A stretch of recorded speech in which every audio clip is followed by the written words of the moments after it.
അഭിവന്ദ്യരായ ഗുരുജനങ്ങളെ, ഒരു സ്നേഹ സംവാദത്തിലാണ് പങ്കെടുക്കുന്നത്. കിട്ടുന്ന അവസരങ്ങളിലൊക്കെ മറ്റ് മതസ്ഥരുടെ ആശയ സംഹിതകൾ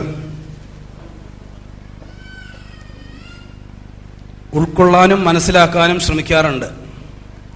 ഇന്ന് ഞാൻ ഇവിടെ വരാൻ കാരണം PV ഹംസ എന്ന് പറയുന്ന എൻ്റെ ഒരു സാമൂഹ്യ പ്രവർത്തനത്തിലെ ഒരു സഹപ്രവർത്തകന്റെ സ്നേഹപൂർവമായ ക്ഷണം സ്വീകരിച്ചിട്ടാണ്. സത്യത്തിൽ ഞാൻ ഇങ്ങനെ ഒരു വേദിയിൽ വരണമെന്ന് ആഗ്രഹിച്ചതല്ല. പക്ഷെ ഹംസക്കയുടെ സ്നേഹപൂർവമായ നിർബന്ധവും ഒപ്പം തന്നെ എന്തെങ്കിലും ഒരു ചോദ്യം ശ്രീനിവാസന്റെ ഭാഗത്ത് നിന്ന് ചോദിക്കണം എന്ന് പറഞ്ഞുകൊണ്ടാണ്. അതുകൊണ്ട് ഞാൻ എന്നെ സ്വയം ഒന്ന് പരിചയപ്പെടുത്താം. ഒറ്റപ്പാലത്തുകാർക്ക് എന്നെ പരിചയപ്പെടുത്തണമെന്ന് തോന്നുന്നില്ല. എൻ്റെ പേര് RP ശ്രീനിവാസൻ. ഞാനിവിടെ ഒറ്റപ്പാലം സിറ്റിസൺ ഫോറത്തിൻ്റെ പ്രസിഡന്റാണ്. ഗാന്ധി ഗ്രാമോദയ കേന്ദ്രം, ഒപ്പം തന്നെ ഒരു എഡ്യൂക്കേഷൻ ഇൻസ്റ്റിറ്റ്യൂഷൻ നടത്തുന്നു. ഇതിലൊക്കെ ഉപരിയായി എൻ്റെ അഭിവന്ദ്യനായ ഗുരുനാഥൻ ഇവിടെ ഇരിക്കുന്നുണ്ട്. ഞാനൊരു നിയമ വിദ്യാർത്ഥി കൂടിയാണ്. അഡ്വക്കേറ്റ് പാല രവീന്ദ്രനാഥ് സാറ് ഇരിക്കുമ്പോൾ ഞാൻ ഈ പറയുന്നത് ഒരു അധിക പ്രസംഗമാവും. എന്നിരുന്നാലും നിയമ വിദ്യാർത്ഥി എന്ന് പറയുന്നത് അഭിഭാഷകൻ എന്ന് പറയുന്നാൽ അതിന്റെ അർത്ഥം അധിക പ്രസംഗി എന്ന, അധികം ഭാഷണം ചെയ്യുന്നവൻ അധിക പ്രസംഗി. അപ്പൊ അഭിഭാഷകന്റെ പഠനമാണ് നടത്തുന്നത്. ഖുറാനെ കുറിച്ചുള്ള എന്റെ അറിവ് നിയമ പഠനവുമായി ബന്ധപ്പെട്ട് മുഹമ്മദിയൻ ലോ ഞങ്ങൾ പഠിച്ചിരിക്കണം. എന്നാൽ മാത്രമേ LLB ക്വാളിഫൈ ചെയ്യാൻ പറ്റുള്ളൂ. അത്തരത്തിലുള്ളൊരു മുഹമ്മദിയൻ ലോ പഠനം ഖുറാനും ഹദീസുകളും ഒക്കെ ഞങ്ങൾക്ക് പഠിച്ചിരിക്കണം, ഹൃദിസ്ഥമാക്കണം. ഒപ്പം തന്നെ ഈ അടുത്ത് ഞാൻ നേരത്തെ സൂചിപ്പിച്ച എൻ്റെ സഹപ്രവർത്തകനും ഗുരുതുല്യനുമായ PV ഹംസ അവർകൾ എനിക്ക് ഖുറാന്റെ ഒരു മലയാള പരിഭാഷയും തന്നിരുന്നു. ഞാനത് പൂർണ്ണമായി വായിച്ചു കഴിഞ്ഞിട്ടില്ല, പക്ഷെ ഒരു ഘട്ടം വരെ എത്തി നിൽക്കുകയാണ്. ഈ ഒരു സംവാദത്തിൽ നേരം വെളിച്ചാവുന്നത് വരെ ചോദിച്ചാൽ തീരാത്ത അത്രയും ആശങ്കയും സംശയങ്ങളും ഷെയറിങ്ങിനൊക്കെ ഉള്ള കാരണങ്ങൾ ഉണ്ടെങ്കിലും, പക്ഷേ സമയം വളരെ പരിമിതമാണ്. ഞാൻ വളരെ ചുരുക്കിക്കൊണ്ട് 3 കാര്യങ്ങളെ ഇവിടെ പറയുന്നുള്ളൂ. പുനർജന്മ സിദ്ധാന്തത്തെക്കുറിച്ച് യഥാർത്ഥത്തിൽ ശരിയായ അർത്ഥത്തിൽ ഹൈന്ദവ ആചാര സംസ്കാര പ്രകാരം ജീവിക്കുന്ന ഒരാൾക്ക് ഒരിക്കലും ഒരു സംശയം വരാൻ സാധ്യതയില്ല. കാരണം ഖുർആൻ പറയുന്ന അതേ കാര്യങ്ങൾ തന്നെയാണ് ഒരു ഹൈന്ദവനും മനസ്സിലാക്കി വെക്കേണ്ടത്, ഉൾക്കൊള്ളേണ്ടത്. അത് പ്രകാരമാണ് ജീവിക്കേണ്ടത്. ഇലാമാപ്പഴത്തിന്റെ തൊലി കളഞ്ഞ് അതിന്റെ മാംസളമായ ഭാഗം മാത്രം ഭക്ഷിക്കുകയും അതിന്റെ കുരു ഭക്ഷിക്കാതിരിക്കുകയും ചെയ്യുന്ന രീതിയിൽ മതപഠനം നടത്തുന്ന ആളുകൾക്ക് പല സംശയങ്ങളും ഉണ്ടാവാം. ഏത് മതപഠനം നടത്തുകയാണെങ്കിലും അതിന്റെ ആഴത്തിലേക്കുള്ള, കടലിന്റെ ആഴങ്ങളിലാണ് മുത്തുകൾ കിടക്കുന്നത് എന്ന് പറയുന്നത് പോലെ ഏത് മതപഠനം നടത്തുമ്പോഴും അതിന്റെ ആഴങ്ങളിൽ ചെന്ന് പഠിച്ചാൽ മാത്രമേ അതിന്റെ സത്ത ഉൾക്കൊള്ളാൻ പറ്റുള്ളൂ. ഇന്ന് നമ്മുടെ രാജ്യവും ലോകവും നേരിടുന്ന ഏറ്റവും വലിയ ഭീഷണി എന്ന് പറയുന്നത് ഉപരിപ്ലവമായ അല്പജ്ഞാനം കൊണ്ട് അപകടങ്ങൾ വിളിച്ചു വരുത്തുന്ന രീതിയിലേക്കാണ് രാജ്യവും ലോകവും ഒക്കെ പോയിക്കൊണ്ടിരിക്കുന്നത്. എൻ്റെ ഒരു സംവാദ വിഷയമായി, ചോദ്യമല്ല, സംവാദ വിഷയമായി സ്നേഹ സംവാദത്തിന് ഞാൻ ഇവിടെ വെക്കുന്നത്, എൻ്റെ സുഹൃത്തുക്കളിൽ ഏറ്റവും കൂടുതലുള്ളത്, ആത്മാർത്ഥ സുഹൃത്തുക്കളായി എനിക്കുള്ളത് മുസ്ലിം സഹോദരങ്ങളാണ്. ഏറ്റവും കൂടുതൽ, വളരെ അഭിമാനത്തോടെ ഞാൻ പറയട്ടെ, എൻ്റെ ആ സുഹൃത്തുക്കളുടെ മക്കളൊക്കെ രാവിലെ എത്ര തണുപ്പായാലും എത്ര പെരുമഴയായാലും മദ്രസ പഠനങ്ങൾക്ക് പോകും. അവർക്ക് ആധ്യാത്മിക രീതിയിലുള്ള മതപഠനം അവർ സിദ്ധിക്കുന്നു.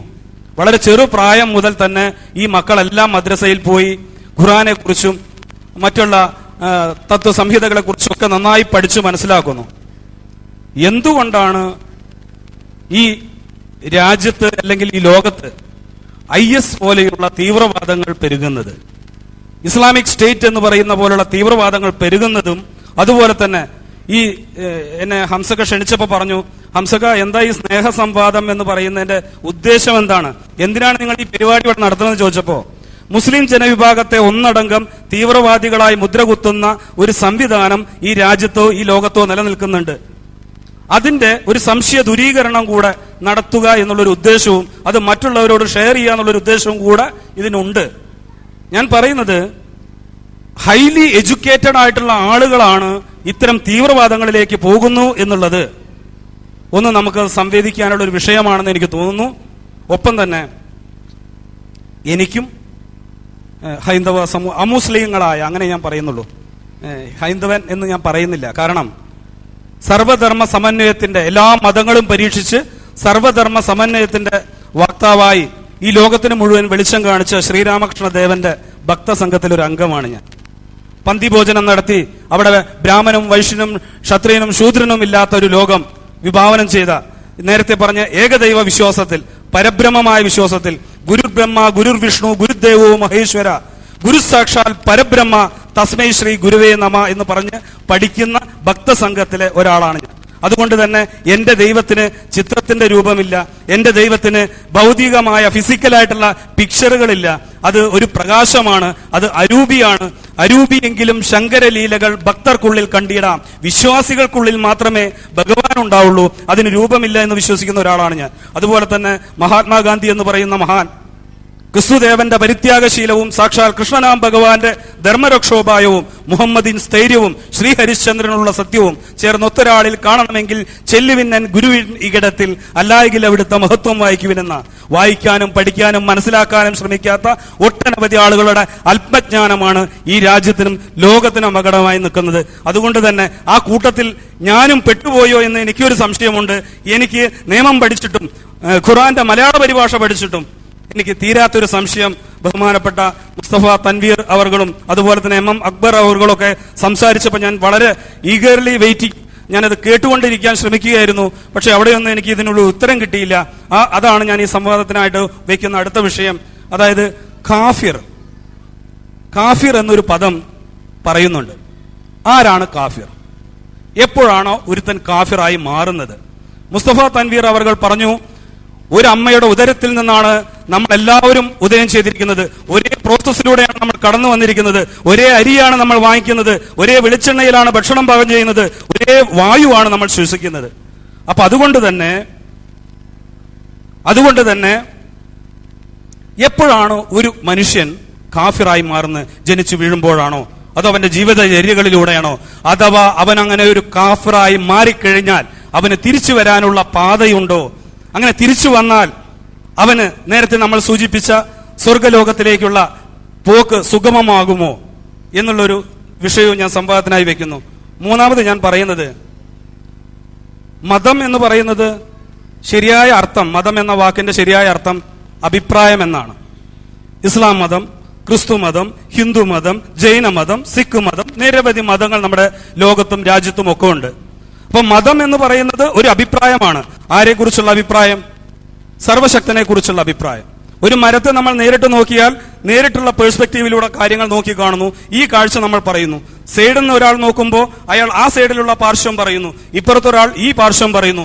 എങ്കിൽ ഇതിനപ്പുറത്തേക്ക് ബാക്ക് എന്നുള്ള ഒരു കാഴ്ച അപ്പുറത്തും ഉണ്ടാകും. അപ്പോ സർവ്വലോക സമന്വയവും സർവ്വമത സമന്വയവും സർവ്വധർമ്മ സമന്വയവും അല്ലേ യഥാർത്ഥ അഭികാമ്യം? ഞാൻ ഖുർആൻ തെറ്റാണെന്ന് ഞാൻ പറയുന്നില്ല, മറ്റൊന്ന് തെറ്റാണെന്ന് ഞാൻ പറയുന്നില്ല. അപ്പൊ ഞാൻ പറയുന്നത്, ഈ മതം എന്ന് പറഞ്ഞാൽ അഭിപ്രായം എന്നല്ലേ, സർവശക്തനെ കുറിച്ചുള്ള അഭിപ്രായം എന്നല്ലേ എന്നാണ്. കുറച്ച് സമയം നീണ്ടുവെങ്കിൽ ക്ഷമിക്കുക. ഞാൻ അഭിപ്രായം രേഖപ്പെടുത്താൻ വേണ്ടി മാത്രം പറഞ്ഞതാണ്.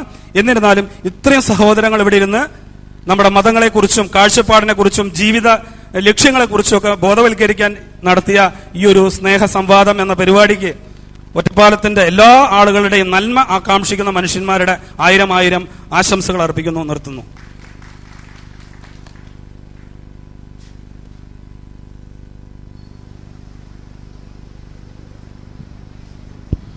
ബഹുമാനനായ ജ്യേഷ്ഠ സഹോദരൻ വളരെ പ്രസക്തമായ ഒരുപാട് ചോദ്യങ്ങളാണ് ചോദിച്ചത്. നമ്മുടെ ചർച്ചയെ, സംവാദത്തെ കൂടുതൽ അർത്ഥപൂർണമാക്കിയതിന്, ധന്യമാക്കിയതിന്, പുതിയ വഴികളിലേക്ക് അതിനെ തിരിച്ചുവിട്ടതിന് അദ്ദേഹത്തോടുള്ള നന്ദി ആദ്യമായി രേഖപ്പെടുത്തുകയാണ്. അദ്ദേഹം ഒരുപാട് അഭിപ്രായങ്ങൾ പറഞ്ഞു. മതത്തെ അതിൻ്റെ ഉപരിതലത്തിൽ മാത്രം മനസ്സിലാക്കുകയും അതിൻ്റെ ആന്തരാർത്ഥം ഗ്രഹിക്കാതിരിക്കുകയും ചെയ്യുന്നവരാണ് ഈ ലോകത്ത് പ്രശ്നങ്ങൾ മുഴുവൻ ഉണ്ടാക്കുന്നത് എന്ന് പറഞ്ഞു. ശരിയാണ്. ഇതേപോലെ മരണാനന്തര ജീവിതത്തെക്കുറിച്ച്, പുനർജന്മ സങ്കല്പത്തെക്കുറിച്ച് മതഗ്രന്ഥങ്ങളുടെ ആന്തരാർത്ഥങ്ങൾ ഗ്രഹിക്കുന്നവർക്ക് പ്രത്യേകിച്ച് സംശയങ്ങൾ ഉണ്ടാവുകയില്ല എന്നും അദ്ദേഹം പറഞ്ഞു. ഇത് മതപരമായ പാഠങ്ങൾ നിത്യേന അഭ്യസിച്ചുകൊണ്ടിരിക്കുന്ന മുസ്ലിം വിദ്യാർത്ഥികൾ എന്ത് ത്യാഗം സഹിച്ചും രാവിലെ മദ്രസയിൽ പോകുന്ന മുസ്ലിം വിദ്യാർത്ഥികൾ മറ്റു മതസമൂഹങ്ങളിലൊന്നും കാണാത്ത വിധം ആധ്യാത്മികമായ വിഷയങ്ങളിൽ ശ്രദ്ധയുള്ളത് മുസ്ലിം സമൂഹത്തിനാണ്. എന്നിട്ടും എന്തുകൊണ്ടാണ് ഇസ്ലാമിക സമൂഹത്തിൽ നിന്ന് ഭീകര പ്രസ്ഥാനങ്ങൾ ഉണ്ടാകുന്നത്? ഇസ്ലാമിക് സ്റ്റേറ്റിനെ പോലുള്ള കടുത്തറുപ്പൻ സംഘങ്ങൾ, അങ്ങനെയാണ് അവയെ വിളിക്കേണ്ടത്. അത്തരം സംഘങ്ങൾ എന്തുകൊണ്ടാണ് മതപരമായ പശ്ചാത്തലത്തിൽ നിന്ന് തന്നെ രൂപം കൊള്ളുന്നത്? എവിടെയാണ് പ്രശ്നം എന്നൊക്കെയാണ് അദ്ദേഹത്തിന്റെ സംസാരത്തിന്റെ ആദ്യത്തെ ഭാഗത്ത് ഉന്നയിക്കപ്പെട്ടിട്ടുള്ള വിഷയങ്ങൾ. വളരെ വിശദമായി സംസാരിക്കേണ്ട ഒരു പ്രശ്നമാണ് അദ്ദേഹം എടുത്തിട്ടുള്ളത്. വളരെ സംക്ഷിപ്തമായി ചില കാര്യങ്ങൾ പറയാൻ ശ്രമിക്കാം. നമ്മൾ ആദ്യം മനസ്സിലാക്കേണ്ട കാര്യം, ലോകത്ത് ധർമ്മത്തിന്റെ, നീതിയുടെ, സത്യത്തിന്റെ വെളിച്ചം നിലനിൽക്കുന്നത് അതിന്റെ ശത്രുക്കൾക്ക് എപ്പോഴും അരോചകമായിരിക്കും.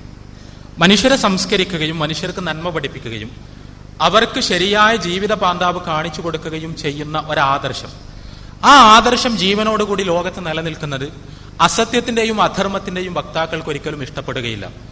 ലോകത്തെപ്പോഴും ധർമ്മത്തിന്റെ, സത്യത്തിന്റെ ആശയങ്ങൾ പ്രകാശിപ്പിച്ചതും അതിലേക്ക് ജനങ്ങളെ ക്ഷണിച്ചതും പ്രവാചകന്മാരാണ്. പ്രവാചകന്മാരിലൂടെ അവതരിപ്പിക്കപ്പെട്ട വേദഗ്രന്ഥങ്ങളാണ് എന്താണ് ധർമ്മമെന്നും എന്താണ് അധർമ്മമെന്നും വളരെ കൃത്യമായി ജനങ്ങളെ പഠിപ്പിച്ചുകൊണ്ടിരുന്നത്.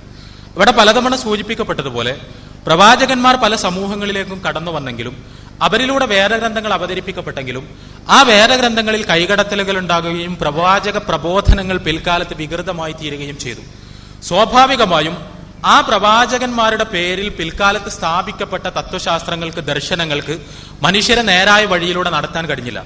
എന്നാൽ അന്തിമ പ്രവാചകനായ മുഹമ്മദ് റസൂലുള്ളാഹി സ്വല്ലല്ലാഹു അലൈഹി വസല്ലമയുടെ ജീവിതത്തെ പടച്ച തമ്പുരാൻ ഇത്തരം കൈക്രിയകളിൽ നിന്ന് സംരക്ഷിച്ചു നിർത്തുകയും അദ്ദേഹത്തിലൂടെ അവതരിപ്പിക്കപ്പെട്ട അവസാനത്തെ വേദഗ്രന്ഥമായ പരിശുദ്ധ ഖുർആനിനെ അവതരിപ്പിക്കപ്പെട്ട വിശുദ്ധിയിൽ തന്നെ ലോകാവസാനം വരെ നിലനിർത്തും എന്ന് പ്രഖ്യാപിക്കുകയും ചെയ്തു. അതോടുകൂടി സത്യം എന്താണ് എന്നും നന്മ എന്താണ് എന്നും ധർമ്മം എന്താണ് എന്നും പഠിപ്പിക്കുവാനുള്ള മാർഗങ്ങൾ ലോകത്തിന് മുന്നിൽ തുറന്നു കിടക്കുകയാണ്.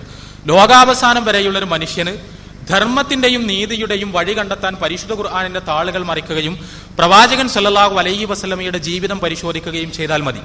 സ്വാഭാവികമായും അധർമ്മത്തിന്റെ, അസത്യത്തിന്റെ, തിന്മയുടെ വക്താക്കളെ സംബന്ധിച്ചിടത്തോളം ഇതുണ്ടാക്കുന്ന തലവേദന ചെറുതൊന്നുമല്ല. കാരണം അവർ എത്രത്തോളം ലോകത്ത് അധർമ്മം കൃഷി ചെയ്യാൻ ശ്രമിക്കുമ്പോഴുവോ അപ്പോഴെല്ലാം പരിശുദ്ധ ഖുർആനിന്റെയും പ്രവാചക ചര്യയുടെയും വെളിച്ചം അതിനെതിരെ പോരാടുകയും ജനങ്ങളെ സംസ്കരിക്കുവാൻ ശ്രമിക്കുകയും നന്മയുടെ വഴി അവർക്ക് കാണിച്ചു കൊടുത്തുകൊണ്ടേയിരിക്കുകയും ചെയ്യും. ഇവിടെ വെച്ചാണ് ഖുർആനിനെയും പ്രവാചകന്റെ ജീവിതചര്യയെയും തെറ്റിദ്ധരിപ്പിക്കുവാനുള്ള ശ്രമങ്ങൾ ഇരുട്ടിന്റെ വക്താക്കൾ ആരംഭിക്കുന്നത്. ലോകത്തെ ജനങ്ങൾ പ്രവാചകൻ സല്ലല്ലാഹു അലൈഹി വസല്ലമയെ വെറുക്കണം, പരിശുദ്ധ ഖുർആനിനെ വെറുക്കണം, പരിശുദ്ധ ഖുർആനിന്റെയും പ്രവാചക ചര്യയുടെയും വെളിച്ചത്തിൽ നിന്ന് ജനങ്ങൾ അകന്നു പോകണം. ഇത് മനുഷ്യർക്ക് ഉൾക്കൊള്ളാൻ കഴിയാത്ത എന്തോ ഭീകരമായ ചില ആശയങ്ങളാണ് ഇത് ഉൾക്കൊള്ളുന്നത് എന്ന ധാരണ ലോകത്ത് നിലനിൽക്കണം.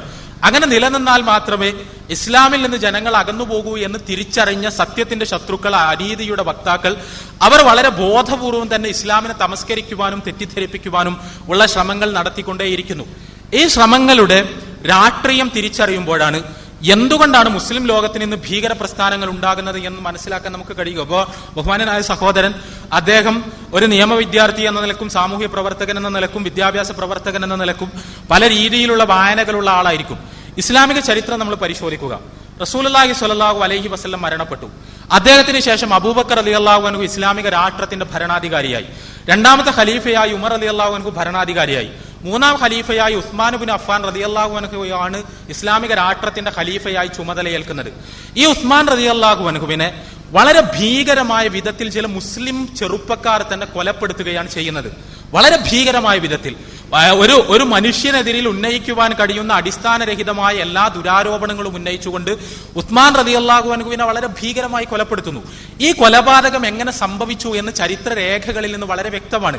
ഇസ്ലാമിനെ തകർക്കാൻ, പ്രവാചകനെ തെറ്റിദ്ധരിപ്പിക്കാൻ, ഇസ്ലാമിക സമൂഹത്തിൽ ആഭ്യന്തര ശൈഥില്യങ്ങൾ ഉണ്ടാക്കാൻ പരിശ്രമിച്ചിരുന്ന, ലോകത്ത് അധർമ്മം നിലനിൽക്കണമെന്ന് ആഗ്രഹിച്ചിരുന്ന അബ്ദുല്ലാഹി ഇബ്നു സബ എന്ന് പറയുന്ന മനുഷ്യൻ, അദ്ദേഹം മുസ്ലിം അല്ല, അദ്ദേഹം ജൂത സമൂഹത്തിൽപ്പെട്ട ഒരാളാണ്. ഈ അബ്ദുല്ലാഹി ഇബ്നു സബ വളരെ സമർത്ഥമായി ഇസ്ലാമിക സമൂഹത്തിനുള്ളിലേക്ക് കടന്നു വരികയും അദ്ദേഹം ഒരു മുസ്ലിമായി അഭിനയിക്കുകയും ഇസ്ലാമിന്റെ കുപ്പായം ഇട്ടുകൊണ്ട് മുസ്ലിം ചെറുപ്പക്കാരെ ഒരുമിച്ച് കൂട്ടുകയും അവർക്ക് ചില ആശയങ്ങൾ പകർന്നു കൊടുക്കുകയും ചെയ്തു. അദ്ദേഹം അവരോട് പറഞ്ഞത്, ഉസ്മാൻ എന്ന നിങ്ങളുടെ ഭരണാധികാരി വഴിപിഴച്ചു പോയിരിക്കുന്നു, അദ്ദേഹം അധർമ്മകാരിയാണ്, അദ്ദേഹത്തെ വധിക്കുകയാണ് നിങ്ങളുടെ മതത്തിന്റെ താല്പര്യമെന്നാണ്.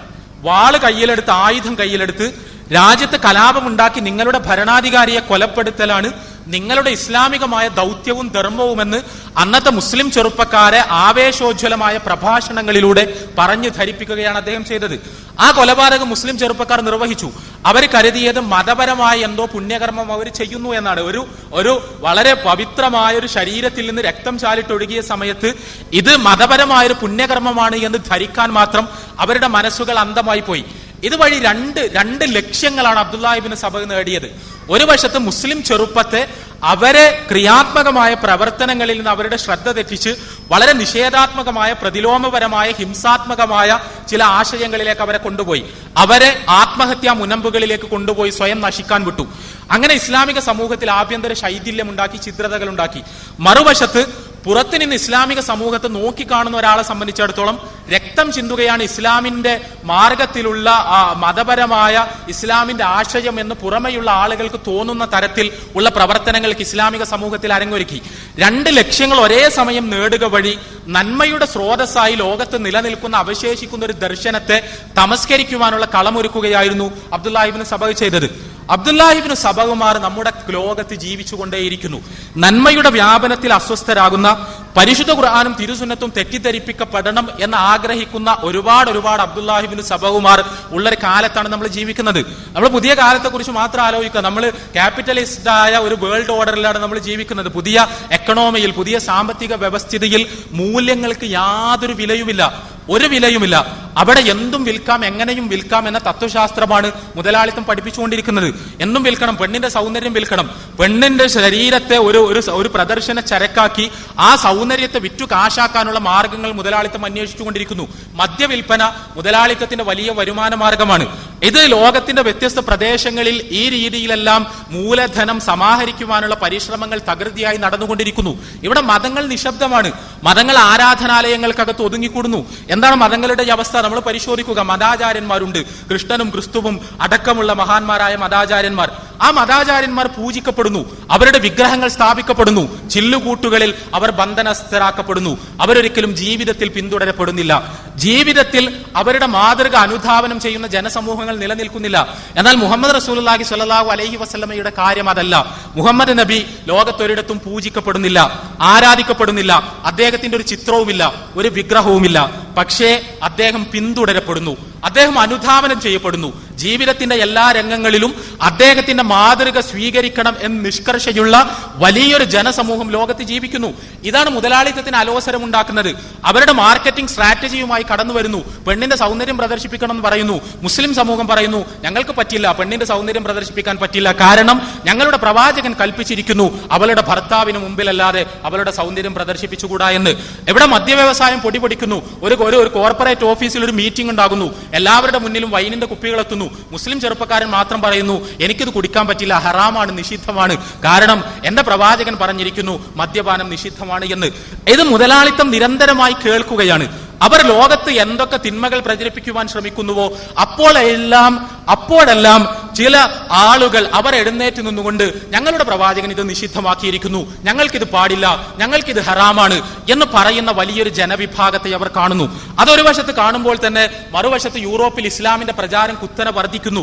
അവിടെ ആളുകൾ ഇസ്ലാം സ്വീകരിക്കുന്നു, പ്രവാചകന്റെ ചര്യ സ്വീകരിക്കുന്നു. മുതലാളിത്തം സൃഷ്ടിക്കുവാൻ ശ്രമിക്കുന്ന ഒരു സാമൂഹിക ക്രമത്തിന് ഭീഷണിയായി മൂല്യങ്ങൾ മുറുകെ പിടിക്കുന്ന ഒരു തലമുറ ഭൂമുഖത്ത് പ്രവാചക ചര്യ ഉദ്ധരിച്ചുകൊണ്ട് നിലനിൽക്കുന്നത് മുതലാളിത്തത്തെ അസ്വസ്ഥമാക്കുന്നു. അപ്പോൾ പ്രവാചക ചര്യയെ തെറ്റിദ്ധരിപ്പിക്കണം. അതിനുവേണ്ടി എന്ത് ചെയ്യണം? പ്രവാചക ചര്യയുടെ പേരിൽ ലോകം കേട്ടാൽ അറക്കുകയും വെറുക്കുകയും ചെയ്യുന്ന പ്രവർത്തനങ്ങളെ വളരെ ബോധപൂർവം വളർത്തിക്കൊണ്ടുവരണം. അതിനുവേണ്ടി സാമ്രാജ്യത്വവും മുതലാളിത്തവും വളരെ പ്ലാൻഡായി കൊണ്ടുവന്ന ഒരു മാസ്റ്റർ പ്ലാനാണ് മുസ്ലിം ലോകത്ത് ഭീകരവാദം കൃഷി ചെയ്യുക എന്നത്. ഭീകരവാദം എന്ന് പറഞ്ഞാൽ എന്താണ്? നമുക്കെല്ലാവർക്കും അറിയാം. വ്യക്തികളോ ഗ്രൂപ്പുകളോ സംഘം ചേർന്ന് സായുധരായി നീതി പുനഃസ്ഥാപിക്കാൻ എന്ന പേരിൽ നാട്ടിൽ കലാപം അഴിച്ചുവിടുക, ഇതാണ് ഭീകരവാദം. ഈ ഭീകരവാദം എന്ന ഏർപ്പാട് മുസ്ലിം ലോകത്ത് അല്ല യഥാർത്ഥത്തിൽ ലോകത്തുണ്ടായിട്ടുള്ളത്. ലോകത്ത് ആധുനിക കാലഘട്ടത്തിൽ നമ്മൾ പറഞ്ഞാൽ പല രീതിയിലുള്ള വിപ്ലവ പ്രസ്ഥാനങ്ങളുടെ ഭാഗമായിട്ടാണ് ഇത്തരം ടെററിസ്റ്റ് ആക്ഷനുകൾ ഉണ്ടായത്. ഇപ്പൊ നക്സലിസത്തിന്റെ ഭാഗമായി കമ്മ്യൂണിസ്റ്റ് പ്രസ്ഥാനത്തിന്റെ സായുധ ഭാഷ്യവുമായി ബന്ധപ്പെട്ടാണ് ഇത്തരം പ്രവർത്തനങ്ങൾ ലോകത്തിന്റെ വ്യത്യസ്ത ഭാഗങ്ങളിൽ ഉണ്ടായത്. അതല്ലാത്ത പല രീതിയിലും ഇപ്പോഴും ഇന്ത്യ രാജ്യത്ത് ഏറ്റവും അധികം ഭീകര പ്രവർത്തനങ്ങൾ നടത്തുന്നത് ആരാണ്? മുസ്ലിം ഗ്രൂപ്പുകളൊന്നുമല്ല, മാവോയിസ്റ്റുകളാണ്. ആ മാവോയിസ്റ്റുകളുടെ നേതൃത്വത്തിലാണ് ഇന്ത്യ രാജ്യത്ത് ഇന്നും ഏറ്റവും അധികം സായുധ കലാപങ്ങൾ നടക്കുന്നത്. ലോകത്തിന്റെ വ്യത്യസ്ത ഭാഗങ്ങളിൽ ഈ രീതിയിലുള്ള സായുധ കലാപങ്ങൾ നടത്തുന്ന ഒരുപാട് ഗ്രൂപ്പുകളുണ്ട്, ക്രൈസ്തവ ഗ്രൂപ്പുകളുണ്ട്. പല രീതിയിൽ ഉള്ള നീതി നിഷേധിക്കപ്പെട്ടു എന്ന് പറഞ്ഞുകൊണ്ട് ആയുധം കയ്യിലെടുക്കുന്ന ഒരുപാട് ആളുകളുണ്ട്. ഇത് മുസ്ലിം ലോകത്തുണ്ടായ ഒരു സമ്പ്രദായമല്ല. ആധുനിക ലോകത്ത് നിയതമായ വഴികളിലൂടെ അവകാശം നേടിയെടുക്കാൻ കഴിയില്ല എന്ന് വിശ്വസിച്ചുകൊണ്ട് ആയുധത്തിന്റെ മാർഗത്തിലേക്ക് മാറി ചിന്തിച്ച ഒരുപാട് ഗറില്ല ഗ്രൂപ്പുകൾ വികസിപ്പിച്ചു കൊണ്ടുവന്ന ഒരു സമ്പ്രദായമാണ്. മീഡിയയുടെ വർത്തമാനം കേട്ടാൽ തോന്നുക മുസ്ലിം ലോകത്ത് ഖുർആനിൽ നിന്നും ഹദീസിൽ നിന്നും പ്രചോദനം ഉൾക്കൊണ്ടുകൊണ്ട് ഉണ്ടായി വന്ന ഒരു രാഷ്ട്രീയമാണ് ഭീകരവാദത്തിന്റെ രാഷ്ട്രീയം എന്നാണ്. ചെറിയൊരു കാര്യം ഇപ്പൊ ബഹുമാനനായ ജേഷ്ഠ സുഹൃത്ത് ചോദ്യം ഉന്നയിച്ചതുകൊണ്ട് പറയാം. വളരെ ചെറിയൊരു കാര്യം മാത്രം ആലോചിച്ചാൽ മതി. പരിശുദ്ധ ഖുർആനും തിരുസുന്നത്തും ലോകത്തുണ്ടായിട്ട് എത്ര കാലമായി? 1.5 സഹസ്രാബ്ദമായി. മുസ്ലിം ലോകത്ത് ഭീകരവാദം എന്നൊരു പ്രതിഭാസം ഉണ്ടായിട്ട് എത്ര കാലമായി? ഏതാനും പതിറ്റാണ്ടുകൾ മാത്രം. പരിശുദ്ധ ഖുർആനിൽ നിന്നാണ് ഭീകരവാദം ഉണ്ടായതെങ്കിൽ ഈ 1.5 സഹസ്രാബ്ദ കാലവും മുസ്ലിങ്ങൾക്കിടയിൽ നിന്ന് ഭീകരവാദികൾ ഉണ്ടാകണ്ടേ? നബിചര്യയിൽ നിന്നാണ് ഭീകരവാദം മുള പൊട്ടുന്നതെങ്കിൽ ഈ കഴിഞ്ഞ 1500ഓളം വർഷക്കാലം മുസ്ലിങ്ങളിൽ നിന്ന് ഭീകരവാദികൾ ഉണ്ടായിക്കൊണ്ടേയിരിക്കണ്ടേ? ഇസ്ലാമിന്റെ 1-ാം നൂറ്റാണ്ടിലോ 2-ാം നൂറ്റാണ്ടിലോ 3-ാം നൂറ്റാണ്ടിലോ 4-ാം നൂറ്റാണ്ടിലോ 5-ാം നൂറ്റാണ്ടിലോ ഒന്നുമില്ലാത്ത ഒരു പ്രതിഭാസം 20-ാം നൂറ്റാണ്ടിന്റെ ഉത്തരാർദ്ധത്തിൽ മാത്രം മുസ്ലിം ലോകത്ത് പ്രത്യക്ഷപ്പെടുന്നു എന്ന് പറഞ്ഞാൽ അതിന്റെ അർത്ഥം അത് പരിശുദ്ധ ഖുർആനിൽ നിന്നുണ്ടായതുമല്ല, പ്രവാചകൻ സല്ലല്ലാഹു അലൈഹി വസല്ലമയുടെ ചര്യയിൽ നിന്നും ഉണ്ടായതല്ല എന്നാണ്. മറിച്ച് അതുണ്ടായത് ഈ പറയപ്പെട്ടതുപോലെ ആധുനിക ലോകത്ത് വിപ്ലവ പ്രസ്ഥാനങ്ങളുടെ ഒരു സ്ട്രാറ്റജി എന്ന നിലക്ക് വികസിച്ചു വന്ന കലാപം എന്ന രാഷ്ട്രീയ ആയുധം, ആ രാഷ്ട്രീയ ആയുധത്തെ സാമ്രാജ്യത്വം വളരെ സമർത്ഥമായി പൊക്കിയെടുത്തു കൊണ്ടുവന്ന് മുസ്ലിം സമുദായത്തിലെ ചെറുപ്പക്കാർക്കിടയിൽ വിതരണം ചെയ്യുകയും അതാണ് ഇസ്ലാമിന്റെ ജിഹാദ് എന്ന് പറഞ്ഞു പഠിപ്പിക്കുവാനുള്ള വളരെ ബോധപൂർവമായ പരിശ്രമങ്ങൾ ആരംഭിക്കുകയും ചെയ്തു. ആ പരിശ്രമങ്ങൾ വിജയം കണ്ടപ്പോഴാണ് യഥാർത്ഥത്തിൽ മുസ്ലിം ലോകത്ത് ഭീകര പ്രസ്ഥാനങ്ങളും ഭീകര ഗ്രൂപ്പുകളും എല്ലാം ഉണ്ടായത്. മുസ്ലിം ലോകത്ത് ഭീകര പ്രവർത്തനങ്ങൾക്ക് പ്രചോദനമായി തീർന്ന ബുദ്ധിജീവികളുണ്ട്. 1940കളിലും 50കളിലും 60കളിലും 70കളിലും എല്ലാം ജീവിച്ച ബുദ്ധിജീവികൾ, ഇറാൻ വിപ്ലവത്തോടനുബന്ധിച്ച് ഇത്തരം ആശയങ്ങൾ പറഞ്ഞ ബുദ്ധിജീവികൾ, ആ ബുദ്ധിജീവികളുടെ മുഴുവൻ പുസ്തകങ്ങൾ എടുത്ത് നിങ്ങൾ വായിക്കുക. ആ പുസ്തകങ്ങൾക്ക് ഇസ്ലാമിന്റെ ഗന്ധമല്ല ഉള്ളത്, കമ്മ്യൂണിസത്തിന്റെ ഗന്ധമാണ് ഉള്ളത്. ഇത് കേവലമായൊരു സത്യമാണ്. കമ്മ്യൂണിസ്റ്റ് വിപ്ലവത്തിന്റെ ഗന്ധമാണ് അത്തരം പുസ്തകങ്ങൾക്ക് മുഴുവനും ഉള്ളത്. പക്ഷേ കമ്മ്യൂണിസത്തിന്റെ, നക്സലിസത്തിന്റെ സായുധ കലാപം എന്ന ആശയത്തെ ഇസ്ലാമികമായൊരു പദാവലിയിലേക്ക് വിവർത്തനം ചെയ്യുകയും അതാണ് ജിഹാദ് എന്ന് വരുത്തി തീർക്കുകയും നീതി സ്ഥാപിച്ചു കിട്ടാൻ വേണ്ടി ആയുധമെടുത്ത് പോരാടലാണ് മുസ്ലിങ്ങളുടെ ഉത്തരവാദിത്തം എന്ന് പറയുകയും അതിന് അനുകൂലമായി ഇസ്ലാമിക ചരിത്രത്തിൽ നിന്ന് ചില സംഭവങ്ങൾ എടുത്ത് ഡിസ്റ്റോർട്ട് ചെയ്യുകയും എല്ലാം ചെയ്തുകൊണ്ടാണ് ഇത്തരത്തിലുള്ള സാഹിത്യങ്ങളെല്ലാം ഉണ്ടായത് എന്നതാണ് സത്യം. അതിൽ നിന്ന് ഊർജ്ജം ഉൾക്കൊണ്ട് ലോകത്തിന്റെ വ്യത്യസ്ത ഭാഗങ്ങളിൽ ഭീകര പ്രസ്ഥാനങ്ങൾ ഉണ്ടായി. ആ ഭീകര പ്രസ്ഥാനങ്ങൾ ഉണ്ടായ സമയത്ത് തന്നെ മുസ്ലിം പണ്ഡിതന്മാർ വളരെ കൃത്യമായി പറഞ്ഞു, ഇതിന് പരിശുദ്ധ ഖുർആനുമായോ തിരുസുന്നത്തുമായോ ബന്ധമില്ല. ഇത് ഇസ്ലാം വിരുദ്ധമായ ആശയങ്ങളിൽ നിന്ന് ഇസ്ലാമിന്റെ ശത്രുക്കൾ ഉണ്ടാക്കിയെടുത്തൊരു പ്രതിഭാസമാണ്. മുസ്ലിം ചെറുപ്പക്കാർ അതിലേക്ക് പോകരുത്. ഇപ്പോൾ സുഹൃത്ത് പറഞ്ഞ അവസാനത്തെ സംഭവം, ഇസ്ലാമിക് സ്റ്റേറ്റ് എന്ന പേരിൽ പ്രത്യക്ഷപ്പെട്ടിരിക്കുന്ന ഭീകര പ്രസ്ഥാനം, അത് എന്താണ് എന്നോ അതിന്റെ വക്താക്കൾ ആരാണ് എന്നോ അവരെന്താണ് ആ ഭൂപ്രദേശത്ത് ചെയ്തുകൊണ്ടിരിക്കുന്നത് എന്നോ സത്യസന്ധമായി പറഞ്ഞാൽ നമുക്കറിയില്ല. മീഡിയ നമുക്ക് മുന്നിൽ നൽകുന്ന അറിവുകൾ മാത്രമേ നമുക്കുള്ളൂ. അത് മാത്രം വെച്ചുകൊണ്ട് ആ പ്രസ്ഥാനത്തിന്റെ സ്വഭാവത്തെക്കുറിച്ച് പൂർണ്ണമായി സംസാരിക്കാൻ നമുക്ക് കഴിയില്ല. പക്ഷേ അതിന്റെ പേരിൽ ലോകത്ത് നടന്നുകൊണ്ടിരിക്കുന്ന ഒരു പ്രോപ്പഗണ്ടയുണ്ട്. ISന്റെ പേരിൽ ലോകത്തിന് മുന്നിൽ പ്രത്യക്ഷപ്പെട്ടുകൊണ്ടിരിക്കുന്ന നൂറുകണക്കിന് വീഡിയോകൾ, ISന്റെ പേരിൽ ലോകത്തിന് മുന്നിൽ പ്രത്യക്ഷപ്പെട്ടുകൊണ്ടിരിക്കുന്ന പ്രഭാഷണങ്ങൾ, ISന്റെ പേരിൽ ലോകത്തിന് മുന്നിൽ പ്രസിദ്ധീകരിക്കപ്പെട്ടുകൊണ്ടിരിക്കുന്ന ലേഖനങ്ങൾ, ഈ ലേഖനങ്ങളും പ്രഭാഷണങ്ങളും വീഡിയോകളുമെല്ലാം ഈ പറഞ്ഞ പ്രവാചക ചര്യയെ തെറ്റിദ്ധരിപ്പിക്കുക എന്ന സാമ്രാജ്യത്വ പദ്ധതിയിൽ നിന്ന് വളരെ കൃത്യമായി അവിടെ നിന്നു തന്നെ കിളിർക്കുന്നതാണ്. കാരണം പ്രവാചക ചര്യയുമായി യാതൊരു ബന്ധവുമില്ലാത്ത പച്ച തോന്നിവാസങ്ങൾ ചെയ്തു കൂട്ടിയ ശേഷം അത് വളരെ പ്രൊഫഷണലായി വീഡിയോ റെക്കോർഡിംഗ് നടത്തി ലോകത്തിനു മുന്നിൽ അവതരിപ്പിക്കുന്നു. എന്നിട്ട് ആ വീഡിയോയിൽ ഓരോ 2 മിനിറ്റ് കൂടുമ്പോഴും ഇത് പ്രവാചകന്റെ ചര്യയാണ് എന്ന് പറഞ്ഞുകൊണ്ടിരിക്കുന്നു. ഒന്നുകൂടി നമ്മളിത് വളരെ ശ്രദ്ധയോടുകൂടി മനസ്സിലാക്കണം. ഇത്തരം വീഡിയോകൾ ഒരു മനുഷ്യനെ കണ്ടു നിൽക്കാൻ കഴിയാത്ത കൊടും ക്രൂരതകൾ, മനുഷ്യരെ വരിവരിയായി നിർത്തി പച്ചക്കവരുടെ കഴുത്തിൽ കത്തിവെച്ച് ആടുമാടുകളെ ഇറക്കുന്നത് പോലുള്ള വളരെ വളരെ മൃഗീയം എന്ന് പോലും പറയാൻ കഴിയാത്ത പൈശാചികമായ പ്രാകൃതമായ അത്തരം ചിത്രീകരണങ്ങൾ, ആ ചിത്രീകരണങ്ങൾ അത് ഒരു മതത്തിൽ നിന്നും അത് ഉണ്ടാവുകയില്ല എന്ന് ഉറപ്പാണ്. വിശുദ്ധിയുടെ, ധർമ്മത്തിന്റെ, കാരുണ്യത്തിന്റെ, നീതിയുടെ വർത്തമാനങ്ങളുമായി കടന്നു വന്ന ഒരു പ്രവാചകന്റെയും പാരമ്പര്യത്തിൽ നിന്ന് അത് ഉണ്ടാവുകയില്ല. മനുഷ്യരോട് കാരുണ്യം കാണിക്കണമെന്ന്, പച്ചക്കരലുള്ള ഏത് ജീവിയോടും കരുണ കാണിക്കുന്നത് മതത്തിന്റെ ഭാഗമാണ് എന്ന് വളരെ കൃത്യമായി പഠിപ്പിച്ച പ്രവാചകന്റെ പാരമ്പര്യത്തിൽ നിന്ന് പ്രത്യേകിച്ചും അത് ഉണ്ടാവുകയില്ല. ഇതാ ഈ പറഞ്ഞ സാമ്രാജ്യത്വത്തിന്റെ സ്പോൺസർഷിപ്പിൽ നടക്കുന്ന ഒരു നാടകമാണ്, ഒരു തിരക്കഥയുടെ ജീവിതമാണ്. അവിടെ കുറെ തോന്നിവാസങ്ങൾ ചെയ്തു കൂട്ടുന്നു. എന്നിട്ട് പറയുന്നു പ്രവാചകൻ ഞങ്ങളെ പഠിപ്പിച്ചത് കൊണ്ടാണ് ഇങ്ങനെ ഞങ്ങൾ ചെയ്യുന്നത്. ഇതാണ് ഏറ്റവും വലിയ പ്രവാചകൻ നിന്ദ. ഭൂമുഖത്ത് നടന്ന ചരിത്രത്തിൽ നടന്ന ഏറ്റവും വലിയ പ്രവാചകൻ നിന്ദ ഇതായിരിക്കും. പ്രവാചകനുമായി യാതൊരു ബന്ധവുമില്ലാത്ത, പ്രവാചകൻ പഠിപ്പിച്ചിട്ടില്ലാത്ത, പ്രവാചകൻ കർശനമായി നിരോധിച്ച തരത്തിലുള്ള പൈശാചികതകൾ, ആ പൈശാചികതകൾ ചെയ്തു കൂട്ടിയ ശേഷം അല്ലെങ്കിൽ വെർച്വലായി അത്തരം സംഭവങ്ങളെ ചിത്രീകരിച്ച ശേഷം ആണയിട്ട് പറയുക ഇത് പ്രവാചകന്റെ ചര്യയാണ്, പ്രവാചകൻ പഠിപ്പിച്ചതാണ്, പ്രവാചകന്റെ പാരമ്പര്യമാണ്. രണ്ട് ലക്ഷ്യങ്ങളാണ് ഇവർ ഇതുകൊണ്ട് നേടിയെടുക്കാൻ ശ്രമിക്കുന്നത്. ഒരു വശത്ത് പ്രവാചകന്റെ ചര്യ ഭീകരതയാണ് എന്ന് മുസ്ലിം ചെറുപ്പക്കാരെ പറഞ്ഞ് തെറ്റിദ്ധരിപ്പിച്ച് അവരെ ഭീകരവാദികളാക്കുക എന്ന ലക്ഷ്യം. രണ്ടാമത്തെ ലക്ഷ്യം പ്രവാചക ചര്യയെക്കുറിച്ച് പഠിക്കുവാൻ ശ്രമിക്കുന്ന ലോകത്തിന് മുന്നിൽ പ്രവാചക ചര്യ ഭീകരതയാണ് എന്ന് വരുത്തി തീർത്ത് ലോകത്തെ പ്രവാചക ചര്യയിൽ നിന്ന് അകറ്റുക എന്ന ദൗത്യം. ഈ രണ്ട് ദൗത്യങ്ങളും ഒരിക്കലും ഇസ്ലാമിനെ സ്നേഹിക്കുന്നവരുടെ തലച്ചോറിൽ രൂപം കൊള്ളുകയില്ല, ഇസ്ലാമിന്റെ ശത്രുക്കളുടെ തലച്ചോറിൽ മാത്രമേ രൂപം കൊള്ളുകയുള്ളൂ. ചുരുക്കത്തിൽ 1.5 സഹസ്രാബ്ദങ്ങൾക്ക് മുമ്പ് അബ്ദുല്ലാഹിബ്നു സബ എഴുതി തയ്യാറാക്കിയ ഒരു തിരക്കഥയുടെ പുതിയ കാലത്തെ ആവർത്തനം മാത്രമാണ് ഇത്തരം പ്രവർത്തനങ്ങളിൽ നമുക്ക് കണ്ടെത്താൻ കഴിയുന്നത്. എവിടെ മുസ്ലിം സമൂഹത്തിന്റെ ഉത്തരവാദിത്തം പ്രവാചക ചര്യയെ ഒരു ഭീകരവാദിയുടെയും ദുർവ്യാഖ്യാനത്തിന് വിട്ടുകൊടുക്കുകയില്ല എന്ന് പ്രഖ്യാപിച്ച് യഥാർത്ഥ പ്രവാചക ചര്യ ജനങ്ങൾക്ക് മുന്നിൽ അവതരിപ്പിക്കുകയും അതിന്റെ ദുർവ്യാഖ്യാനങ്ങൾക്കെതിരെ പോരാടുകയുമാണ്. അമുസ്ലിം സുഹൃത്തുക്കളുടെ, ബഹുമാനരായ സഹോദരങ്ങളുടെ ഉത്തരവാദിത്തം ഈ തോന്നിവാസങ്ങളിൽ നിന്ന് പ്രവാചക ചര്യയെക്കുറിച്ച് മനസ്സിലാക്കാതിരിക്കുകയാണ്. അതിനു പകരം പരിശുദ്ധ ഖുർആനിലേക്കും പ്രവാചകൻ സല്ലല്ലാഹു അലൈഹി വസല്ലമയുടെ ചര്യയിലേക്ക് നേർക്കുനേരെ കടന്നുപോയി എന്താണ് പ്രവാചകൻ യഥാർത്ഥത്തിൽ പഠിപ്പിച്ചിട്ടുള്ളത് എന്ന് തിരിച്ചറിയുകയാണ്. ഇതിന് ഒരു സാമ്രാജ്യത്വ രാഷ്ട്രീയമാണുള്ളത്. ആ സാമ്രാജ്യത്വ രാഷ്ട്രീയം തീർച്ചയായും നന്മയുടെ വഴിയെ തെറ്റിദ്ധരിപ്പിക്കുക എന്നതാണ്. ലോകത്തിനു മുന്നിൽ അവശേഷിക്കുന്ന സത്യത്തിന്റെ വഴിയെ കരിവാരിത്തേച്ച് കാണിക്കുക എന്നതാണ്. ആ രാഷ്ട്രീയത്തെ തിരിച്ചറിയുകയും അതിനെ നമ്മളെല്ലാം ഒറ്റക്കെട്ടായി ചെറുത്തു തോൽപ്പിക്കുകയും ചെയ്യേണ്ടതുണ്ട്. വിശേഷിച്ചും കേരളീയമായ അന്തരീക്ഷത്തിൽ മതമൈത്രിയുടെ, സമുദായ മൈത്രിയുടെ വലിയ പൈതൃകമുള്ള ഒരു നാട്ടിൽ ഈ ദൗത്യത്തിന് കൂടുതൽ പ്രസക്തിയുണ്ട്. കാരണം സാമ്രാജ്യത്വം ഉദ്ദേശിക്കുന്നത് നമ്മളെ തമ്മിൽ തല്ലിക്കാനാണ്, നമ്മളെ തമ്മിൽ അടുപ്പിക്കാനാണ്.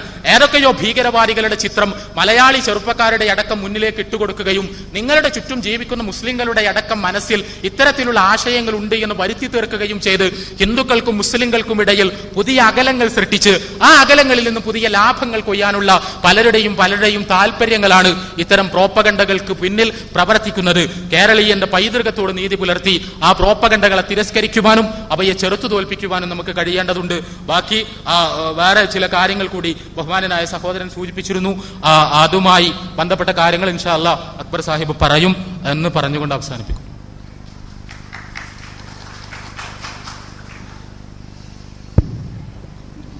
ബഹുമാനായ സുഹൃത്ത് സൂചിപ്പിച്ച രണ്ടാമത്തെ ചോദ്യം, കാഫർ എന്ന് പറഞ്ഞാൽ എന്താണ്,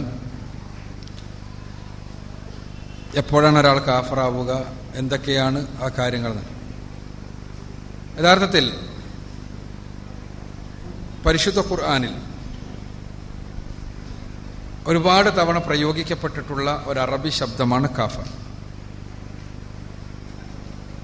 കാഫർ എന്ന അറബി ശബ്ദത്തിന് അറബി ഭാഷയിലോ പരിശുദ്ധ ഖുർആനിന്റെ ഭൂമികയിലോ ഒരാളെ തെറി പറയുന്ന രീതിയേ ഇല്ല. അറബി ഭാഷയിൽ കഫറ എന്ന പദത്തിന് അർത്ഥം മറച്ചു വെക്കുക. കാഫർ എന്ന് കർഷകരെ കുറിച്ച് പറയും. വിത്ത് മണ്ണിനടിയിൽ മറച്ചു വെക്കുന്നവരായതുകൊണ്ട് ഖുർആനിൽ തന്നെ കാഫർ എന്ന് കർഷകനെ കുറിച്ച് പ്രയോഗിച്ചിട്ടുണ്ട്. വിത്ത് മണ്ണിനടിയിൽ വെക്കുന്ന ആളായതുകൊണ്ട് കാഫർ എന്ന് പറയും. അറബിയിൽ പരിശുദ്ധ ഖുർആന്റെ അവതരണത്തിന് മുൻപോ ശേഷമോ കാഫർ എന്ന് ആരെയെങ്കിലും അസഭ്യം പറയാൻ, ആരെങ്കിലും തെറി പറയാൻ, ആരെങ്കിലും മോശമായി പറയാൻ വേണ്ടി ഉപയോഗിക്കുന്ന രീതിയേ ഇല്ല. പരിശുദ്ധ ഖുർആൻ നമുക്കറിയാവുന്നത് പോലെ ഒരു ആദർശം ആളുകളുടെ മുന്നിൽ വെക്കുന്ന ആദർശം ഒരു ഗ്രന്ഥമാണ്. ആദർശം, ഖുർആന്റെ ആദർശം ഇതാണ്: സർവലോകരക്ഷിതാവായ തമ്പുരാനെ നിങ്ങൾ തിരിച്ചറിയുക, അവനെ മാത്രം ആരാധിക്കുക, അവന്റെ നിയമനിർദ്ദേശങ്ങൾ അനുസരിച്ച് ജീവിക്കുക. ഇതാണ് ഖുർആൻ പറയുന്ന ആദർശം. ഖുർആൻ പറയുന്നത് ഇത് മനുഷ്യരുടെ പ്രകൃതിയുടെ സ്വരമാണ് എന്ന്, അഥവാ ഫിത്രത്താണ്, മനുഷ്യപ്രകൃതിയിലുള്ളതാണ് സ്രഷ്ടാവിനെ തിരിച്ചറിയലും സ്രഷ്ടാവിനെ മാത്രം ആരാധിക്കലും അവന്റെ നിയമനിർദ്ദേശം അനുസരിച്ച് ജീവിക്കലും. ആ പ്രകൃതിയുടെ സ്വാഭാവികമായ സ്വരത്തിലേക്ക് തിരിച്ചു ചെല്ലുകയും സ്രഷ്ടാവിനെ സ്വന്തം ജീവിതത്തിൽ ഉൾക്കൊള്ളുകയും അവന് സമർപ്പിക്കുകയും ചെയ്യുന്ന ആളുകളെ ഖുർആൻ വിളിക്കുന്ന പേര് മുസ്ലിം എന്നാണ്. മുസ്ലിം എന്ന പദത്തിനർത്ഥം സമർപ്പിച്ചവൻ എന്നാണ്. സ്വന്തം പ്രകൃതിയുടെ സ്വരം തിരിച്ചറിഞ്ഞ് സട്ടാവുണ്ട്, അവനെ മാത്രമാണ് ആരാധിക്കേണ്ടത്, അവന്റെ നിയമനിർദ്ദേശങ്ങൾ അനുസരിച്ചാണ് ജീവിക്കേണ്ടത് എന്നത് മനുഷ്യപ്രകൃതിയുടെ സ്വാഭാവികമായ സ്വരമാണ് എന്നും ആ സ്വരം തിരിച്ചറിഞ്ഞ് അവന് ജീവിതത്തെ സമർപ്പിക്കുന്നതിനെ മുസ്ലിം എന്നും ഖുർആൻ വിളിക്കുമ്പോൾ തീർച്ചയായും അത് സ്വീകരിക്കാത്ത ആളുകളെ വിളിക്കുവാൻ ഖുർആനിന്റെ സാങ്കേതിക ശബ്ദം ആവശ്യമുണ്ട്. ആ സാങ്കേതിക ശബ്ദമായിട്ടാണ് പരിശുദ്ധ ഖുർആന്റെ വ്യവഹാരത്തിൽ കാഫർ കടന്നു വരുന്നത്. അത് സ്വീകരിക്കാത്തവർ പരിശുദ്ധ ഖുർആന്റെ ഭാഷയിൽ പറഞ്ഞാൽ അവരുടെ ശുദ്ധ പ്രകൃതിയെ, അവരുടെ മനസ്സിന്റെ തേട്ടത്തെ മറച്ചു വെക്കുകയാണ് ചെയ്യുന്നത്. അതുകൊണ്ട് തന്നെ അവരെ ഖുർആൻ മാന്യമായ ഭാഷയിൽ വിളിക്കുകയാണ് കാഫർ. ശരിക്കും മാന്യമായ ഭാഷയാണ്. കുരിശുയുദ്ധങ്ങൾക്ക് ശേഷമാണ് സത്യത്തിൽ കാഫർ എന്നുള്ള ശബ്ദം ഇംഗ്ലീഷ് യൂറോപ്യൻ നോവലുകളിൽ ഒരു തെറി ശബ്ദമായി പ്രത്യക്ഷപ്പെടുകയും ആ ശബ്ദത്തെ വേറെ ഏറെ തെറ്റിദ്ധരിക്കപ്പെടുകയും ചെയ്തു. കാഫർ എന്ന ശബ്ദം ഒരു അസഭ്യവാക്യ അല്ല. എന്നാൽ പരിശുദ്ധ ഖുർആനിൽ പല തരത്തിലുള്ള കുഫറിനെ കുറിച്ച് പറയുന്നുണ്ട്. നേർക്ക് നേരെ തന്നെ ഇസ്ലാം ഞാൻ നേരത്തെ സൂചിപ്പിച്ചതുപോലെ മനുഷ്യപ്രകൃതിയുടെ സ്വരമാണ് എന്ന് പഠിപ്പിക്കുകയും ആ മനുഷ്യപ്രകൃതിയുടെ ഹൃദയത്തിന്റെ തേട്ടത്തെ മറച്ചു വെക്കുന്ന വ്യക്തി എന്നുള്ള നിലക്ക് മൊത്തത്തിൽ കാഫർ എന്ന ശബ്ദം പ്രയോഗിക്കുകയും ചെയ്യുന്ന ഒരു വശം. അതേപോലെ തന്നെ ഇസ്ലാമിനോട് യുദ്ധം ചെയ്യുകയും ഇസ്ലാമിനെ മുസ്ലിങ്ങളെയും ജീവിക്കുവാൻ അനുവദിക്കാതെ നാട്ടിൽ നിന്ന് പുറന്തള്ളുകയും പുറത്താക്കുകയും ചെയ്യുന്ന ആളുകളെ സൂചിപ്പിച്ചുകൊണ്ടും പരിശുദ്ധ ഖുർആൻ കാഫർ എന്ന് വിളിക്കുന്നുണ്ട്. അത്തരം ആളുകളോട് ചെയ്യേണ്ട നിലപാടുകൾ പരിശുദ്ധ ഖുർആൻ പറയുന്നുണ്ട്.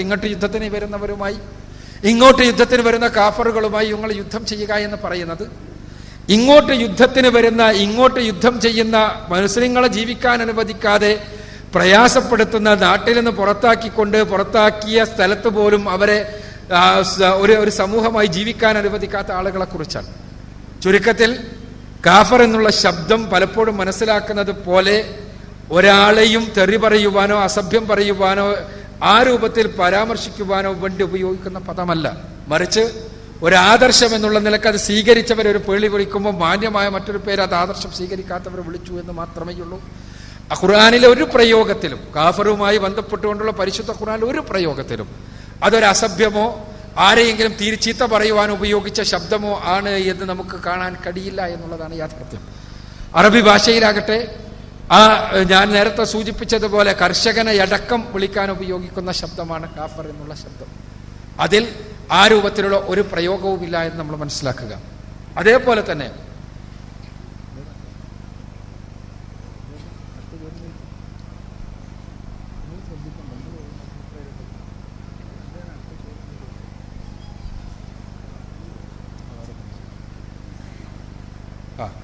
ഞാൻ കൂടുതൽ ചോദ്യങ്ങൾ വരുമ്പോൾ പെട്ടെന്ന് മറന്നു പോവാണ്. അതാണ് അടുത്ത ചോദ്യം. എൻ്റെ സുഹൃത്ത് ചോദിച്ച മതം എന്ന് പറഞ്ഞാൽ അഭിപ്രായം എന്നല്ലേ, ദൈവത്തെക്കുറിച്ചുള്ള അഭിപ്രായമല്ലേ? തീർച്ചയായും വ്യത്യസ്ത വീക്ഷണങ്ങൾ ഉണ്ടായിക്കൂടെ? തീർച്ചയായും. മതം എന്നുള്ള മലയാള ശബ്ദത്തിന് സംസ്കൃതത്തിൽ നിന്നുണ്ടായ മലയാള ശബ്ദത്തിന്റെ അർത്ഥം അഭിപ്രായം എന്നാണ്. പക്ഷെ ഇസ്ലാം ദീൻ എന്ന് പറയുമ്പോൾ അതിൽ നിന്ന് കുറെ അപ്പുറത്താണ്. ദീൻ എന്നുള്ള പദത്തിന്റെ പരിഭാഷയായിട്ടാണ് മതം എന്ന് പ്രയോഗിക്കാറുള്ളത്. മതം എന്ന ശബ്ദത്തിന് അഭിപ്രായം നേർത്തുള്ളൂ. ഓരോരുത്തർക്കും അവരുടേതായ അഭിപ്രായം അനുസരിച്ച് ജീവിക്കാൻ ഇവിടെ സ്വാതന്ത്ര്യമുണ്ട്. ഒരാൾക്ക് ദൈവത്തെ ഒരു രൂപത്തിൽ കാണാൻ സ്വാതന്ത്ര്യമുണ്ടെങ്കിൽ മറ്റൊരാൾക്ക് മറ്റൊരു രൂപത്തിൽ കാണാൻ സ്വാതന്ത്ര്യമുണ്ട്. അങ്ങനെ ഉൾക്കൊള്ളാൻ സ്വാതന്ത്ര്യമുണ്ട്, അത് പ്രചരിപ്പിക്കാൻ സ്വാതന്ത്ര്യമുണ്ട്. ഇതെല്ലാം സ്വാതന്ത്ര്യമാണ്, ഓരോരുത്തർക്കും അവകാശമുണ്ട് അതിനെല്ലാം. അതോടൊപ്പം തന്നെ ഇത് എനിക്ക് എൻ്റെ വിശ്വാസം ശരിയാണ് എന്ന് വിശ്വസിക്കുവാനും ആ വിശ്വാസം പ്രചരിപ്പിക്കുവാനും സ്വാതന്ത്ര്യമുള്ളതുപോലെ എൻ്റെ ഒരു സുഹൃത്തിന് അദ്ദേഹത്തിൻ്റെ വിശ്വാസം ശരിയാണ് എന്ന് വിശ്വസിക്കുവാനുള്ള സ്വാതന്ത്ര്യമുണ്ട് എന്ന് വിചാരിക്കുവാനും അദ്ദേഹത്തിന് അത് പ്രചരിപ്പിക്കുവാനുമുള്ള സ്വാതന്ത്ര്യം ഉണ്ട് എന്ന് കരുതുവാനും തയ്യാറാകുമ്പോഴാണ് യഥാരൂപത്തിലുള്ള മതനിരപേക്ഷതയുണ്ടാവുക. എനിക്കെൻ്റെ വിശ്വാസം വലുതായതുപോലെ മറ്റേയാൾക്ക് അയാളുടെ വിശ്വാസവും വലുതാണ്. തീർച്ചയായും അത് എൻ്റെ വീക്ഷണത്തിൽ ചിലപ്പോൾ തെറ്റായിരിക്കാം, അയാളുടെ വീക്ഷണത്തിൽ എൻ്റെ വിശ്വാസം തെറ്റായിരിക്കാം. അത് വിശ്വാസം തെറ്റാണ് എന്ന് വിചാരിക്കുക എന്നുള്ളത് സ്വാഭാവികമാണ്. തീർച്ചയായും ഏകനായ സട്ടാവ് മാത്രമേ ആരാധ്യനായിട്ടുള്ളൂ എന്ന് വിശ്വസിക്കുന്ന ഒരു മുസ്ലിമിനെ സംബന്ധിച്ചിടത്തോളം സൃഷ്ടിപൂജ തെറ്റായ ഒരു കാര്യമാണ്. യേശു ക്രിസ്തു ദൈവമല്ല പ്രവാചകനാണ് എന്ന് വിശ്വസിക്കുന്ന മുസ്ലിമിനെ സംബന്ധിച്ചിടത്തോളം യേശു ദൈവമാണ് എന്നുള്ള വാദം തീർച്ചയായും ശരിയല്ല. അതേസമയം യേശു ദൈവമാണ്, ദൈവപുത്രനാണ് എന്ന് വിശ്വസിക്കുന്ന ക്രിസ്ത്യാനിയെ സംബന്ധിച്ചിടത്തോളം യേശു ക്രിസ്തു ഒരു പ്രവാചകൻ മാത്രമാണ് എന്നുള്ള വാദം തെറ്റാണ്. ഇസ്ലാമിക വീക്ഷണം തെറ്റാണ്. ഇത് സ്വാഭാവികമാണ്. വ്യത്യസ്ത വീക്ഷണങ്ങൾ ഉണ്ടാകുമ്പോൾ, വ്യത്യസ്ത അഭിപ്രായങ്ങൾ ഉണ്ടാകുമ്പോൾ ആ അഭിപ്രായ വ്യത്യാസങ്ങളും സ്വാഭാവികമാണ്. പക്ഷേ യേശു ദൈവമാണ്, യേശു പ്രവാചകനാണ് എന്ന് വിശ്വസിക്കുന്ന ഒരു മുസ്ലിം, യേശു ദൈവമാണ് എന്ന് വിശ്വസിക്കാൻ ഒരു ക്രൈസ്തവ സുഹൃത്തിനും സ്വാതന്ത്ര്യമുണ്ട് എന്നും അത് പ്രചരിപ്പിക്കുവാൻ അയാൾക്ക് അവകാശമുണ്ട് എന്നും വിചാരിക്കുമ്പോൾ മാത്രമാണ് മതനിരപേക്ഷത പൂർണ്ണമാകുന്നത്. അപ്പോഴാണ് പരസ്പരം സൗഹൃദം നിലനിൽക്കുന്നത്, പരസ്പരം ഉൾക്കൊള്ളാൻ കഴിയുന്നത്. തീർച്ചയായും ശ്രീരാമകൃഷ്ണ പരമഹംസന്റെയും അതേപോലെ തന്നെ വ്യത്യസ്തരായ ഇന്ത്യയിലെ മഹാന്മാരായ ഒരുപാട് ആചാര്യന്മാരുടെയും അവരുടെ വീക്ഷണങ്ങളിലെ നന്മകളെ മുഴുവനും ഉൾക്കൊള്ളുകയും ആ വീക്ഷണങ്ങളിലെ നന്മകൾ സമൂഹത്തിന് ഗുണകരമായി ഭവിക്കണം എന്ന് ആഗ്രഹിക്കുകയും ചെയ്യേണ്ടത് നമ്മൾ ഓരോരുത്തരുടെയും കടമയാണ്. എന്നാൽ അതോടൊപ്പം തന്നെ സ്വാഭാവികമായും അവർക്ക് ഉണ്ടായിരിക്കാവുന്ന വീക്ഷണ വ്യത്യാസങ്ങൾ, അവരുടെ വീക്ഷണങ്ങളിൽ തെറ്റാണ് എന്ന് എനിക്ക് തോന്നുന്ന കാര്യങ്ങൾ അത് തെറ്റാണ് എന്ന് ഉൾക്കൊള്ളുവാനും മനസ്സിലാക്കുവാനും എനിക്കും സ്വാതന്ത്ര്യമുണ്ടാകുമ്പോഴാണ് യഥാർത്ഥത്തിലുള്ള സൗഹൃദം നിലനിൽക്കുന്നത്.